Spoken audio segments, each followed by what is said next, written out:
ओम शांति, ओम शांति, ओम शांति। बाबा कह रहे हैं, मीठे बच्चे, तुम्हें सदगति की सबसे न्यारी मत मिली कि देह के सब धर्म को त्याग कर आत्म अभिमानी भव और माँ मेकम याद करो। क्या मिला है सदगति करने के लिए? क्या बाबा बोला? बाबा सदगति के लिए न्यारा मत क्या दिया? देह और देह के धर्मों को, देह और देह के धर्मों को। देह तो ये है, तो हमें देह नहीं, मैं आत्मा हूँ ये समझना। और देह का धर्म क्या? देह का धर्म क्या? हिंदू मुस्लिम तो बाद में हो गया, पहले देह का धर्म है कि मैं पति हूँ, मैं पत्नी हूँ, मैं नर हूँ, मैं नारी हूँ। ये सारा धर्म है। देह से रिलेटेड जो भी धर्म है उनसे भी हमें न्यारा होना है। तो ये न्यारी मत मिली कि नहीं? सारी दुनिया देह अभिमान में जी रही है और हमें देह से न्यारा होकर जीना है। और आत्माभिमानी क्या बोलना है? मैं आत्मा हूँ, मैं आत्मा हूँ। तो और माँ मेकम याद करो, मतलब इतना ही बाबा का लाइन में ना सारा बात छुप गया ना। सारा बात बाबा कह दिया कि माँ मेकम मुझ एक को याद करो। प्रश्न है, जो परमात्मा को नाम रूप से न्यारा कहते हैं उनसे तुम कौन सा प्रश्न पूछ सकते हो? जो कहते हैं कि भगवान तो नाम रूप से न्यारा है, तो बाबा सिखा रहा है कि कौन सा प्रश्न हम पूछ सकते हैं। उनसे पूछो, गीता में जो दिखाते हैं अर्जुन को अखंड ज्योति स्वरूप का साक्षात्कार हुआ। अखंड मतलब दिखाते ना, बहुत ज़्यादा प्रकाश वाला चीज़ दिखाई दिया भगवान के रूप में। बोला बस करो, अब हमें सहन नहीं कर सकते।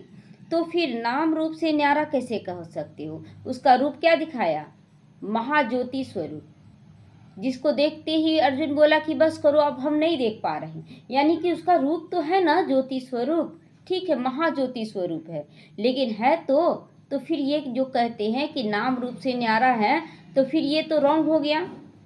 तो बाबा कहते हैं, मैं तो तुम्हारा बाप हूँ। बाप का रूप देखकर क्या बच्चा खुश होता है कि कहेगा कि मैं सहन नहीं कर सकता हूँ? बच्चा क्या बोलेगा? बाप को देख के खुश होगा कि बोलेगा हम सहन नहीं कर सकते हैं? और जैसा बाप है तो वैसा ही तो बच्चा होगा ना। तो फिर नहीं सहन करने लायक क्या था? तो बाबा कहते हैं ये सब सिद्ध करो कि क्या है इसका मतलब। तो इसका मतलब क्या था कि जो ब्रह्मा बाबा को साक्षात्कार हुआ विनाश का, उसके लिए बोला गया कि हाँ अब सहन नहीं होता है। तो सहन करने का अर्थ है जो ब्रह्मा बाबा के साथ हुआ। लेकिन यहाँ पर बाबा क्वेश्चन करने के लिए बोल रहा है कि तुम उनसे पूछो कि जब रूप और नाम से सबसे न्यारा कुछ है ही नहीं, तो फिर ये रूप कहाँ से आ गया? गीत बजा है, तेरे द्वार खड़ा भगवान, भगत भर दे रे झोली, है ना, भगत भर दे रे झोली। तो भगत से क्या मांग रहे हैं भगवान? भगत भगत के द्वारे आए ना, हमारे द्वार में आए हैं भगवान। क्या मांग रहे हैं हम लोगों से? सारी कमी कमजोरियां, विषय विकार कमी कमजोरियां सब दे देना है भगवान को, भगवान की झोली में दे देना है। ओम शांति। भक्त कहते हैं, हम बहुत कंगाल हो गए हैं, हे बाबा अब हम सबकी झोली भर दो। तो झोली भरेगा कैसे जब तक विकार हटेगा नहीं? झोली भरेगा कैसे? तो भगत गाते भी है ना, जन्म बाई जन्म हम भिखारी बनते चले गए। सतयुग में भक्त होती ही नहीं, वहाँ पावन देवी देवता होते हैं। भक्तों को कभी भी देवता नहीं कहा जाता है।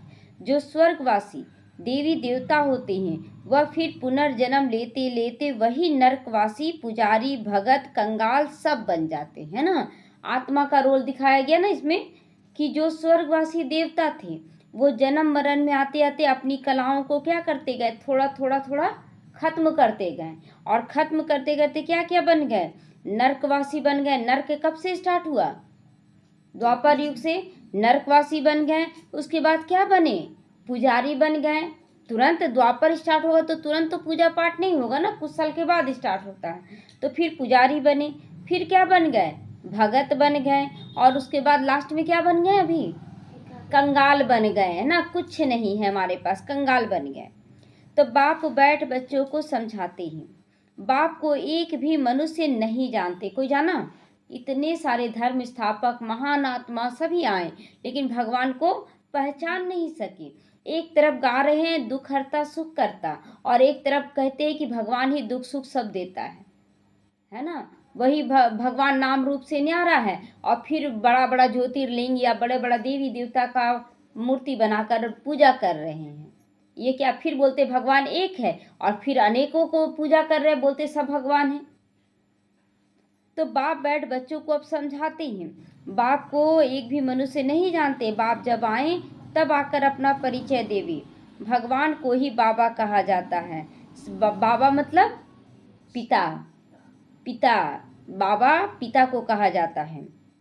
तो सब भक्तों का भी एक ही भगवान है, बाकी सब भगत है, जितने भी है ना सब भगत है। चर्च आदि में भी जाते तो जरूर भक्त ही ठहरे ना, वो भी तो भक्त ही हैं, पुकार रहे हैं, जैसे क्राइस्ट को ही पुकार रहे हैं। तो क्राइस्ट भी तो बताया ना कि गॉड इज वन। तो उनका जो भक्ति है वो भक्ति कहाँ तक पहुँच रहा है, भगवान ही तक पहुँच रहा है, गॉड तक पहुँच रहा है।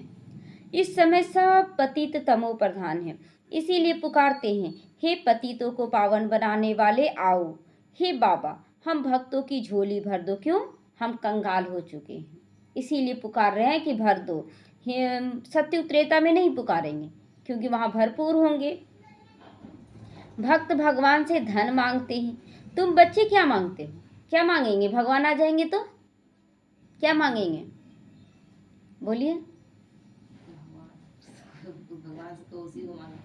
भगवान से भगवान को मांगेंगे, और कुछ मांगने के लिए कहा जाए तो संस्कार मांगेंगे, जो बाप का गुण सो हमारे अंदर भी आ जाए, है ना।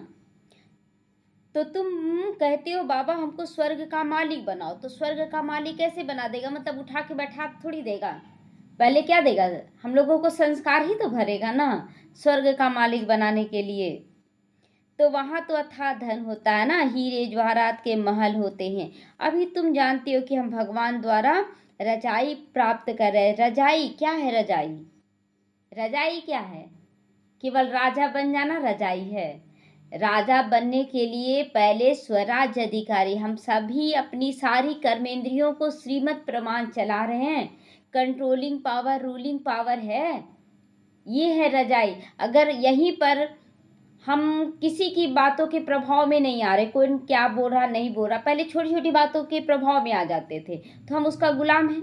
लेकिन जब हम डिस्टर्ब होना बंद कर दिए तो मेरी रजाई है, हम खुश रहेंगे। आप कुछ भी बोल के सुना के चले जाओ, कोई फर्क नहीं पड़ता है।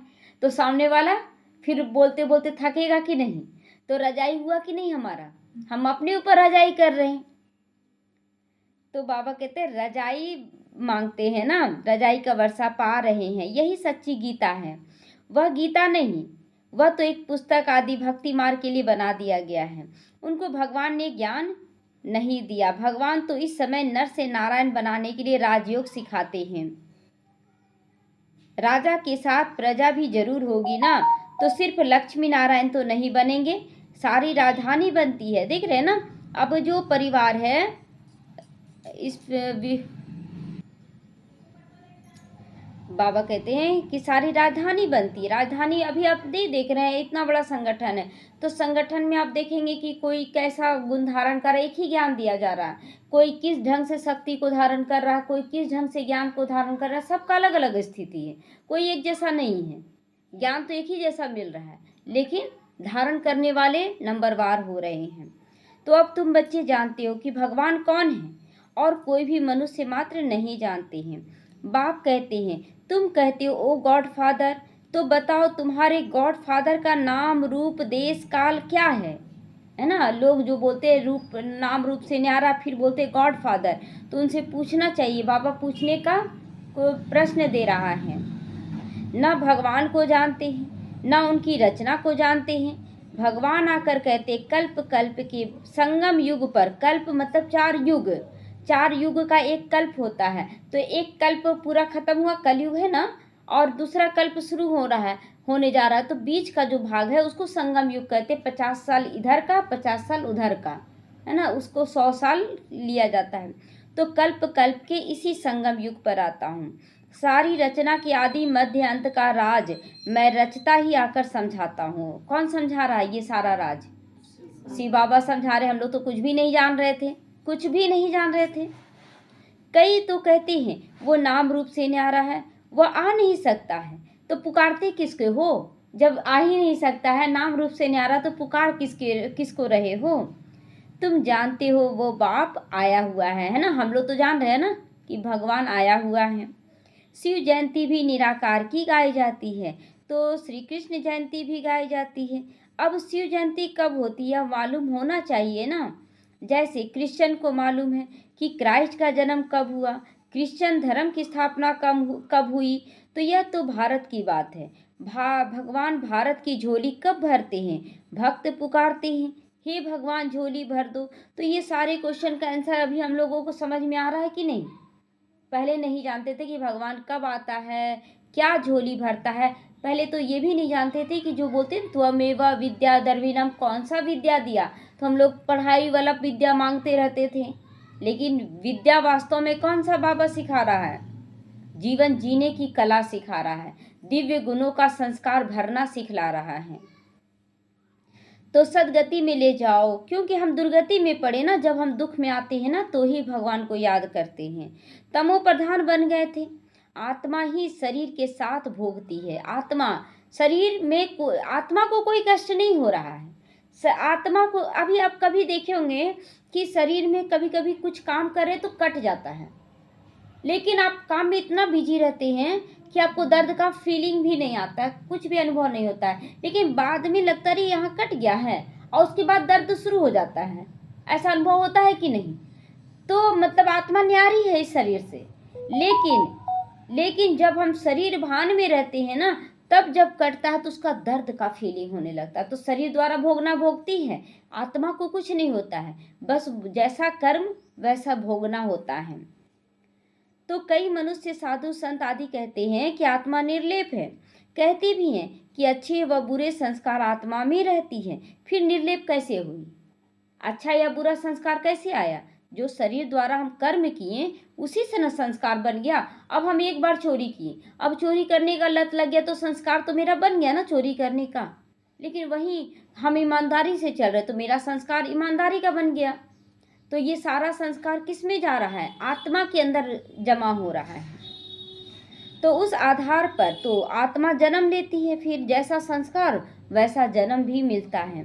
फिर कहते आत्मा तो निर्लेप है, कोई भी बुद्धिमान मनुष्य नहीं जो समझा सके इन सब बातों का राज।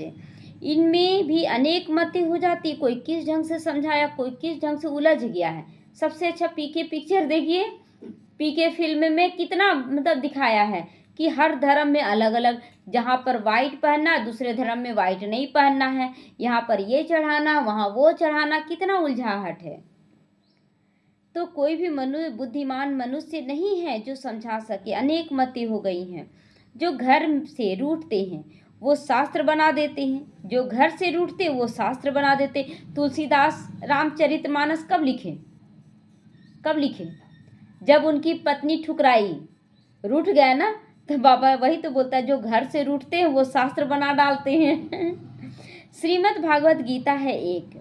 व्यास ने जो श्लोक आदि बनाए वो कोई भगवान ने नहीं गाए हैं। भगवान निराकार जो ज्ञान का सागर है, वह बैठ बच्चों को समझाते हैं कि भगवान एक है। भारतवासियों को ये पता ही नहीं है, गाते भी हैं भगवान की गत मत न्यारी। अभी गत मत न्यारी है कि नहीं? जो भगवान दिख नहीं रहा वो मेरा बाप, टीचर, गुरु सब बनकर आ गया है। श्रीमत भी दे रहा है लेकिन दिख तो नहीं रहा ना, कौन है देने वाला? तो कोई बोलते हैं ब्रह्मा बाबा को, या कहीं कोई निमित्त रहता है तो उसके बारे में बोल देते हैं, लेकिन यहाँ भगवान दे रहा है ना। गत मत सब न्यारी है, गति भी और मति भी। मत भी क्या दे रहा है कि बच्चे शरीर में रहते शरीर से न्यारे हो जाओ, यही ना मत दे रहा है। और गति क्या दे रहा है? गति क्या दे रहा है? परम धाम में जाना है, घर ले जाना तुमको, यहीं पर रहते तुमको विषय विकारों से मुक्त होकर रहना है। तो न्यारी है ना, ईश्वर की गतमत न्यारी है। यह किसने कहा? आत्मा कहती है। उनकी सदगति के लिए जो मत है उसको ही श्रीमत कहा जाता है ना। भगवान की श्रीमत है जो यहाँ से न्यारा कर दे। तो कल्प कल्प आकर तुमको समझाता हूँ बच्चे, मन मना भाव। मन को पहले शुद्ध और पवित्र करो, मन को भगवान की याद में लगा दो, मन को शक्तिशाली बना लो। देह के सब धर्म को त्यागो, देह क्या, सब धर्म, देह से रिलेटेड जो भी चीज है ना, सब कुछ त्याग करना है। आत्माभिमानी बनो, हर वक्त क्या सोचना, मैं आत्मा हूँ, मैं आत्मा हूँ। और मामेकम याद करो, 3 बात का बाबा जिक्र किया, सभी धर्मों का, देह से रिलेटेड सभी धर्मों का त्याग, दूसरा आत्माभिमानी बनकर रहना है, और तीसरा मामेकम यानी एक शिव बाबा को याद करना है। अभी तुम मनुष्य से देवता बन रहे हो। इस राजयोग की एम ऑब्जेक्ट है ही लक्ष्मी नारायण बनना, है ना। लक्ष्य हमारा क्या है, लक्ष्मी नारायण बनना। पढ़ाई से कोई राजा बनते नहीं हैं, कोई स्कूल नहीं है, गीता में ही है कि तुम बच्चों को राजयोग सिखाता हूँ, है ना। राजयोग, जो अपनी कर्मेंद्रियों को कंट्रोल कर श्रीमद् प्रमाण चलाने लगता है, वही राजा बनेगा। अभी छुपा बहुत सारे बच्चे बाबा दिखा रहा है कि जो छुपे हुए बच्चे घर गृहस्थ में एकदम साधारण रूप से रह रही हैं, उनकी स्थिति पावरफुल हो रही है। बहुत सारे बच्चे अभी निकल रहे हैं ऐसे। तो बाबा बोलता है ना कि बहुत बच्चे अभी गुप्त पुरुषार्थी हैं, बहुत बच्चे हैं। तो बाबा कहते हैं कि आता भी तब हूँ जब कोई भी राजा का राज्य नहीं रहता, कोई भी राजा नहीं रह जाता, मतलब जो अपनी सारी कर्मेंद्रियों को कंट्रोल कर सके, जो श्री अच्छे कर्म करके सब पर राज्य कर सके, सबका दिल जीत सके, ऐसा कोई भी आत्मा राजा नहीं है अभी। तो मुझे एक भी मनुष्य बिल्कुल नहीं जानते हैं। बाबा कहते हैं कि तुम बच्चों ने इतना बड़ा लिंग जो बनाया है, वह भी मेरा कोई रूप नहीं है। इतना बड़ा लिंग क्यों बनाए, पूजा करने के लिए, लेकिन बाबा का इतना बड़ा रूप नहीं है। मनुष्य कह देते अखंड ज्योति स्वरूप है, परमात्मा तेजोमय है। अर्जुन ने देखकर क्या कहा, बस करो, मैं सहन नहीं कर सकता हूँ। अरे बच्चा बाप को देखकर सहन नहीं कर सकता है, ये कैसे हो सकता है, ये तो हो ही नहीं सकता है। बच्चा तो बाप को देखकर खुश होगा ना। बाप कहते मेरा कोई ऐसा रूप थोड़ा ही है, मैं हूँ परम पिता, अर्थात परे से परा, परे रहने वाला, परमात्मा माना परमात्मा। परे से परे मतलब इस धरती से दूर, सूरज चांद सितारों से भी दूर, तो परे से परे रहने वाला परम धाम में रहने वाला है। तो आत्मा माना परमात्मा, आत्मा ही है वो, लेकिन वो जन्म मरण में नहीं आती ना, इसलिए उनके आगे लगता परम। और हम लोग जन्म मरण में आते, इसलिए केवल हम आत्मा, लेकिन रूप सब एक ही है। फिर गाते परमात्मा मनुष्य सृष्टि का बीज रूप है, उनकी भगत महिमा करते हैं। सत्युग त्रेता में कोई महिमा नहीं करते, क्योंकि वहाँ तो सुख ही सुख है ना। सत्युग त्रेता में कोई जब तक पूजा पाठ पुकारना ये सब नहीं होता है। इसीलिए कहते ना कि दुख में सुमिरन सब करे, सुख में करे न कोई। सत्युग त्रेता सुख की दुनिया, वहाँ कोई नहीं करता है। गाते भी ना, दुख में सिमरन सब करे, सुख में करे न कोई। तो इसका भी अर्थ नहीं समझते हैं। तोते मुआफिक सब कहते रहते, बस सुख कब होता है बताओ, दुख कब होता है, कुछ भी नहीं जानते। अभी तो बोलते ना दुख सुख सब भाई बहन है ना, साथ साथ चलता है। भारत की ही बात है ना, 5000 वर्ष पहले स्वर्ग था, फिर त्रेता में 2 कला कम हो गई। 2 कला मतलब जैसे 16 कला है, मतलब जैसे कि 7 गुण है, 7 गुण है ना, तो सुख शांति आनंद प्रेम पवित्रता ज्ञान और शक्ति 7 गुण है। उसमें हम बोले एक एक गुण कम हो जाता है। एक गुण का मतलब क्या है, सुख खत्म हो जाता है, ऐसा होता है। 2 कला कम होने का मतलब क्या हुआ, क्या होता है 2 कला कम, कौन सी 2 कला कम हो गई। 2 कला नहीं, मतलब जो कला 100% था, 100% था जो कला, उसमें 20% की कमी आ जाती है, सब चीज की, है ना। 25% की कमी आ जाती है, इसीलिए बोलते 2 कला कम हो गई। 16 आना बोलते ना, 16 आना, तो वही बोलते 100%। तो 100% में 25% की कमी आ जाती है, उसको कहते 2 कला कम। तो 2 कला कम हो गई। सत्युग त्रेता में दुख का नामो निशान नहीं रहता है ही वो सुख धाम। स्वर्ग कहने से देखो अभी भी मुंह में पानी आता है कि नहीं, कैसे पहुंच जाए स्वर्ग में। यहाँ भी बोलते उसके लिए तो स्वर्ग है, मतलब स्वर्ग मतलब क्या, कि सारा सुख शांति वस्तु वैभव भरपूर रहे, बहुत प्यार से रहें, निश्चिंत रहें, यही है स्वर्ग की निशानी। तो मुख मीठा हो जाता है ना। हेवन में फिर दुख कहाँ से आया, कहते हैं वहाँ भी कंस जरासंधि आदि थे, परंतु यह हो ही नहीं सकता है। ये कंस है, जरासंध है, राक्षस है, रावण है, ये सब संगम युग का पहचान दिया गया है। सतयुग त्रेता युग में कोई राक्षस ये सब नहीं, कोई दुख अशांति नहीं। भक्त समझते हैं कि हम नौंधा भक्ति करते हैं तो दीदार हो जाता है। अच्छा, दीदार होने से क्या हो जाएगा? भगवान को देख ली, उससे क्या होगा? कुछ दिन तक नशा भी चढ़ जाएगा। उसके बाद जब तक आप पढ़ाई पढ़कर संस्कार धारण नहीं करते हैं, कोई फायदा नहीं है। तो दीदार होना, गोया हमको भगवान मिला, लक्ष्मी की पूजा की, उनको दर्शन हुआ, बस हम तो पार हो गए, इसमें खुश हो जाते हैं। परंतु है कुछ भी नहीं, अल्पकाल के लिए सुख मिल जाता है, दर्शन हुआ, खलास, खत्म। ऐसे तो नहीं कि मुक्ति, जीवन मुक्ति को पा लिया, मुक्त हो गए क्या? विषय विकारों से मुक्त हो गए, कमी कमजोरियों से मुक्त हो गए क्या? नहीं, ना ही जीवन मुक्ति में आए, कुछ भी तो नहीं हुआ। बाबा ने सीढ़ी पर भी समझाया है, भारत ऊंचे से ऊंचा था, भगवान भी ऊंचे से ऊंचा है। भारत में ऊंचे से ऊंचा वर्षा है इन लक्ष्मी नारायण का। जब स्वर्ग था सतो प्रधान थे, तो फिर कलयुग के अंत में तमो प्रधान बन गए ना। जब स्वर्ग था तो सतो प्रधान थे, और कलयुग के लास्ट में तमो प्रधान, एकदम खराब बन गए। तमो मतलब बुराई, तो बुराई से भर गए। पुकारते हैं ना, हम बिल्कुल पतित बन गए हैं। बाप कहते, मैं कल्प के संगम युग पर आता हूँ तुमको राजयोग सिखाने। मैं जो हूँ, जैसा हूँ, मुझे यथार्थ रीति कोई भी नहीं जानता, सही रीति से कोई नहीं जानता। तुम्हारे में भी लेकिन नंबरवार पुरुषार्थ अनुसार ही जानते हैं भगवान को। अगर सब एक जैसा जान जाए ना, तो न्योछावर हो जाए, एकदम बलि चढ़ जाए। लेकिन नंबरवार जानने का मतलब है कि देखिएगा, समर्पण कम होता है, नंबरवार समर्पण होता है।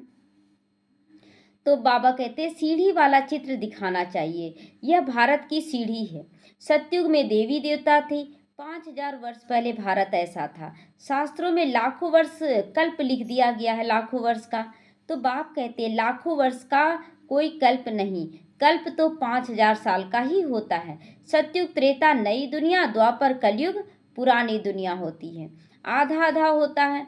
नई दुनिया में तुम भारतवासी थे बस। बाप समझाते हैं, मीठे बच्चे, अभी तुम अपने जन्मों को नहीं जानते हो। बाकी कोई रथ आदि की बात नहीं, जो दिखाते हैं ना कि रथ पर, अर्जुन के रथ पर चढ़े, तो वो तो घोड़ा गाड़ी वाला रथ दिखा दिया। यहाँ पर अर्जुन माना कौन? ब्रह्मा बाबा, जो ज्ञान अर्जन करने वाले हैं। अर्जुन सिर्फ सबसे पहले तो ब्रह्मा बाबा है, और उनका रथ क्या? शरीर रूपी रथ। और घोड़े कौन सा? कर्मेंद्रियां रूपी, है ना, घोड़ा।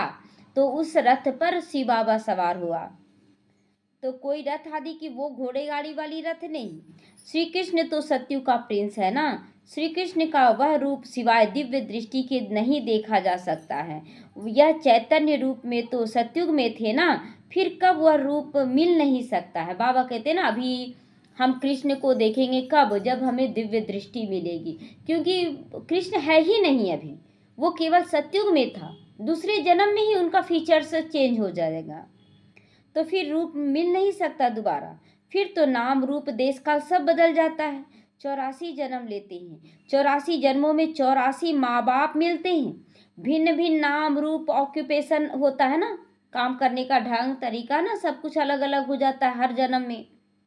अब यह भारत की ही सीढ़ी है। अभी तुम तो हो अभी ब्राह्मण कुलभूषण। बाप ने कल्प पहले भी आकर तुमको देवी देवता बनाया था। वहां तुम सर्वोत्तम कर्म करते थे। कहाँ पर सर्वोत्तम कर्म करते थे? सतयुग में ना।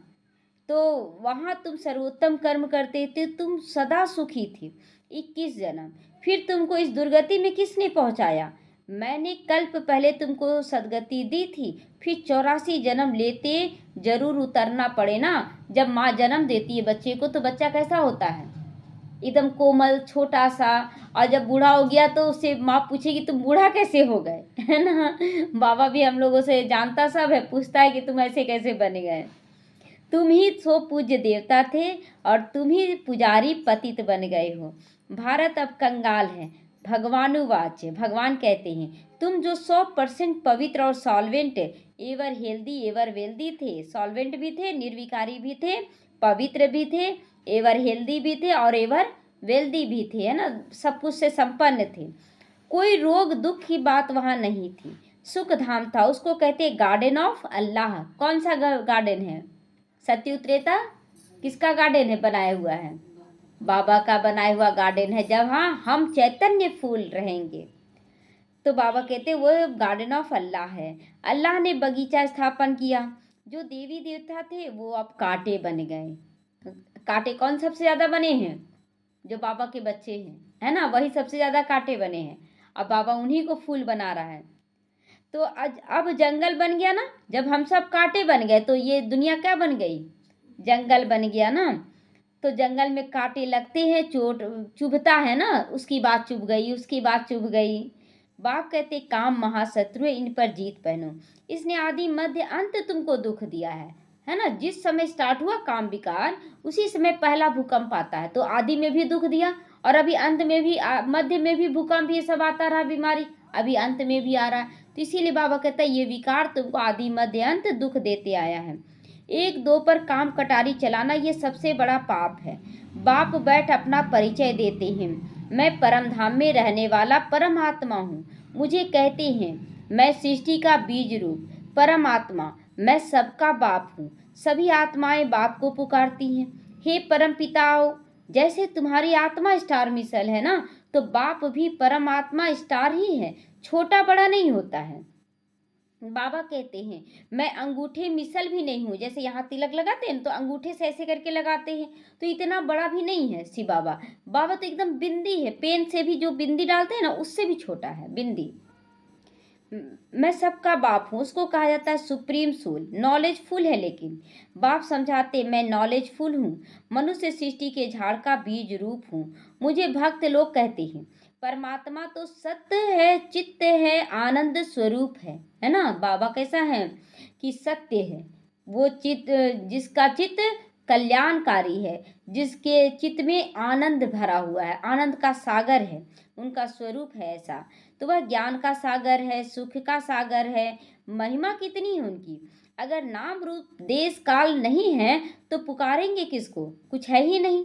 तो साधु संत आदि सब तुमको भक्ति मार्ग के शास्त्र सुनाते हैं।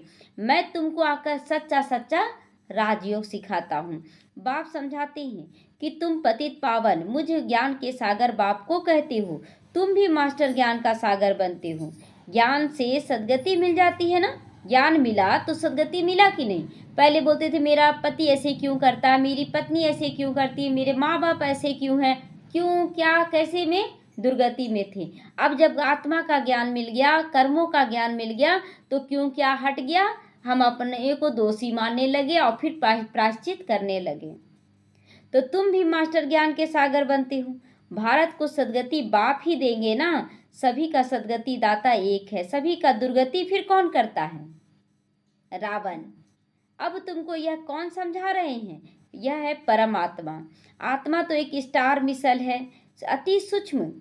परमात्मा भी ड्रामा के में पार्ट बजाता है। परमात्मा का पार्ट केवल संगम युग में 100 साल के लिए चलता है। क्रिएटर, डायरेक्टर, मुख्य एक्टर सब बनकर आता है। क्रिएटर क्रिएट करता है ना, बच्चों को तैयार करता है, फिर से डायरेक्शन देता है तो डायरेक्टर बनता है। मुख्य एक्टर है, करके दिखलाता है ब्रह्मा के द्वारा। तो बाप समझाते हैं ऊंचे से ऊंचा पाठधारी कौन कौन है? ऊंचे से ऊंचा पाठधारी शिव बाबा ऊंचे से ऊंचा है, जिसके साथ तुम आत्माएं बच्चे सब रहते हो। कहते भी है ना कि भगवान सबको भेजने वाला है। यह भी समझने की बातें हैं। ड्रामा तो अनादि बना हुआ, वो भेजता नहीं है कि जाओ परम धाम से बोलेंगे कि तुम जाओ, ऐसे नहीं करते। सबका ड्रामा में पार्ट फिक्स है, वो अपने आप उतरते हैं। बाप कहते हैं मुझे तुम कहते हो ज्ञान का सागर, सारी सृष्टि के आदि मध्य अंत को जानने वाला। तो अभी यह जो शास्त्र आदि पढ़ते हैं इनको बाप जानते हैं। बाप कहते मैं प्रजापिता ब्रह्मा के द्वारा सभी शास्त्रों का सार आकर बताता हूँ। दिखाते हैं ना कि विष्णु की नाभि से ब्रह्मा निकला। तो कहाँ निकला? विष्णु जन्म मरण में यहाँ आए हैं, 84 जन्म यहाँ लिए हैं लक्ष्मी नारायण, तो यहीं से ना ब्रह्मा निकलेंगे, ऊपर से कहाँ से आएंगे? तो मनुष्य तो जरूर यहाँ ही होंगे ना। इनकी नाभि से ब्रह्मा निकला, फिर भगवान ने बैठ इनके द्वारा सभी वेद शास्त्रों का सार समझाया। नाभि बीच में होता है ना, ना आदि होता है ना अंत होता है ना।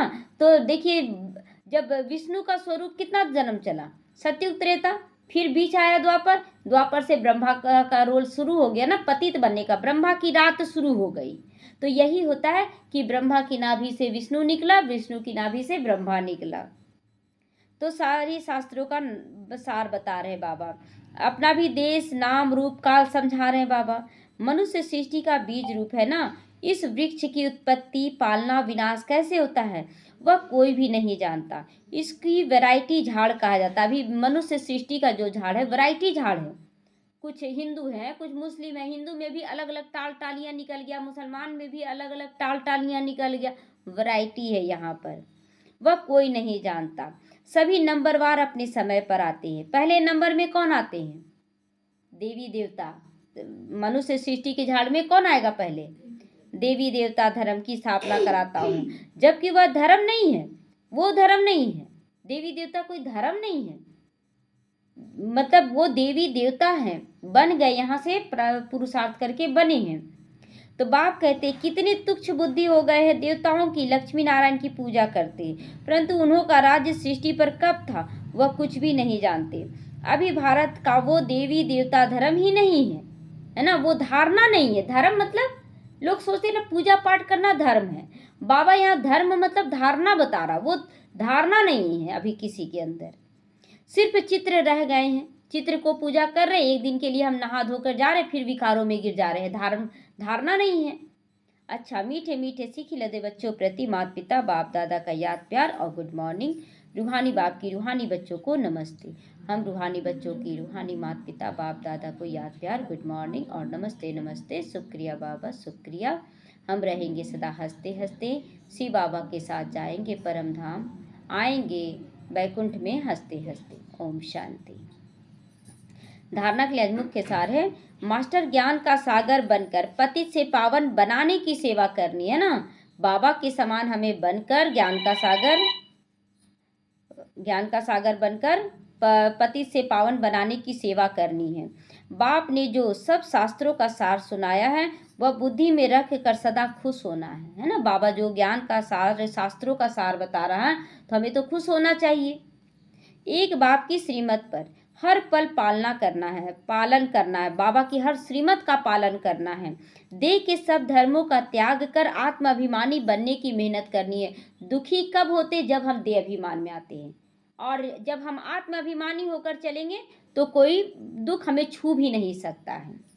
वरदान विस्तार को सार में समाकर अपनी श्रेष्ठ स्थिति बनाने वाले बाप समान लाइट और माइट हाउस बनो। विस्तार क्या है? सारी दुनिया विस्तार है, और विस्तार को सार में लाना है कि मैं आत्मा सब आत्मा सार में आ गए। तो बाप समान लाइट मैं आत्मा हूँ, और लाइट बिल्कुल हल्का, मतलब कोई भारीपन नहीं। दूसरा माइट हाउस मतलब शक्तिशाली बनने के लिए कोई भी बात देखते व सुनते हो तो उसके सार को जानकर 1 सेकंड में समा देने व परिवर्तन करने का अभ्यास करो। सार मतलब जैसे कि कोई आया हमारे पास और बहुत ज़्यादा अपना दुख पीड़ा सुनाने लगा, तो उस पीड़ा में क्या समझना है कि ये दे कर आया है। सार में आ गए ना, विस्तार में नहीं गए। जो जो दे कर आए हैं वही हमको रिटर्न मिल रहा है। फिर उसको समझाते हैं कि आप जो दे कर आए हैं वही आपको मिल रहा है, आप क्षमा याचना करो, आप दुआएं दो, बाबा से शक्ति लो, सब ठीक हो जाएगा। सार में आ गए। और विस्तार में क्या? वैसे किया, करना तो नहीं चाहिए था, ऐसे क्यों किया? विस्तार हो गया। तो 1 सेकंड में उसको समा देने का, परिवर्तन करने का अभ्यास करो। क्यों क्या कि विस्तार में नहीं जाओ? क्योंकि किसी भी बात के विस्तार में जाने से समय शक्तियाँ सब व्यर्थ चली जाती हैं। तो विस्तार को समाकर सार में स्थित होने का अभ्यास करो। इससे अन्य आत्माओं को भी 1 सेकंड में सारे ज्ञान का सार अनुभव करा सकते हो। 1 सेकंड में हर एक आत्मा अनुभव करेगी, हाँ ये सही बता रहे हैं। स्लोगन है, अपनी वृत्ति को पावरफुल बनाओ तो सेवा में वृद्धि स्वतः होगी। मांगना छीनना नहीं पड़ेगा कि सेवा हो। अगर हम अपनी सोच को पावरफुल बना लिए तो आत्माएं स्वतः ही आकर्षित होंगी। अव्यक्त इशारे, निश्चय के फाउंडेशन को मजबूत कर सदा निर्भय और निश्चिंत रहो। यदि निश्चय रूपी फाउंडेशन पक्का है तो सहज योगी, निर्मल स्वभाव, शुभ भावना की वृत्ति और आत्मिक दृष्टि वाले होंगे। जो निश्चय के फाउंडेशन में पक्के हैं, जिसको निश्चय है कि भगवान मिला है, वो उनमें क्या क्या क्वालिटी होगी? वो सहज योगी होंगे, निर्मल स्वभाव, एकदम साफ सुथरा स्वभाव होगा, उनमें कोई छल कपट कुछ भी गंदगी नहीं होगी। दूसरा, शुभ भावना की वृत्ति होगी, सबके लिए शुभ भावना की वृत्ति होगी। आत्मिक दृष्टि वाले होंगे, सबको आत्मा देखने वाले, मतलब किसी का दोषारोपण नहीं, ऐसा है करता वैसा नहीं, आत्मा है, जैसा जैसा पाठ निभाते हुए आई है 63 जन्म से, उसके अनुसार वो गंदी हो गई है बस। चलन और चेहरे से हर समय सरलता की झलक अनुभव होती रहेगी। तो हर एक की विशेषता को स्मृति में रख एक दो में फेथफुल रहो, तो उनकी बातों का भाव बदल जाएगा। फेथफुल रहो कि वो आत्मा बहुत अच्छी है, तो क्या हो जाएगा? बातों का भाव बदल जाएगा। वो आएंगे आपके पास गुस्सा करने के लिए, लेकिन आप आत्मिक दृष्टि से करोगे तो फिर उसका भाव बदल जाएगा। ओम शांति।